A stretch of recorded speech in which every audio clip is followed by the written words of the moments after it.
Hi guys, welcome back to Recreating My Makeup Pinterest Days. Here's today's look. First of all, there's a lot of blush that she's got going on, so we're going to do two blushes. Don't look at the other thing that's on my hand. That's not. Okay.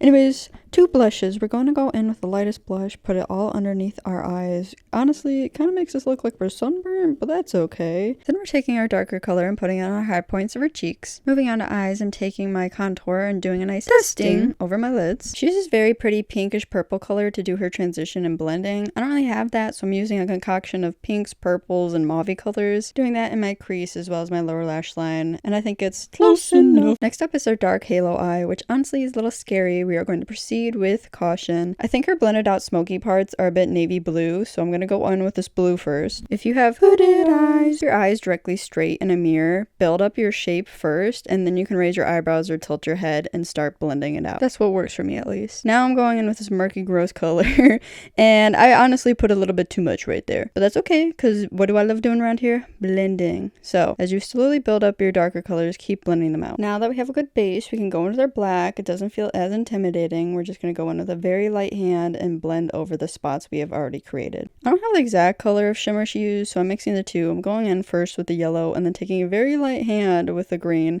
I have no idea what I said right there. Something about going light-handed with it, I think. I don't know. Now I'm going back in with my purples and defining the crease again, and then I wanted to actually deepen my lower lash line, so I'm doing that as well. She definitely has a tight line, and this would help if you didn't have a two-year-old eyeliner pencil. Maybe a fresher one would be nicer. Then I'm doing liquid liner and just following the shape I created, along with doing mascara. If you have false lashes, now's the time to do it as well. I noticed that she used the same glitter on her eyes as on her lips, so I went in with the yellow and then the green, and honestly it felt really weird, and I don't know if it worked. I also thought I needed to re-up the blush, so I went ahead and did that. The blush does a lot for this look. And here we are with the final look. I think I got pretty close. I don't have the exact same glitter like I said, and the purples aren't exactly the same, but I think if I had to give myself a score, I'd give myself like a 8.5 out of 10.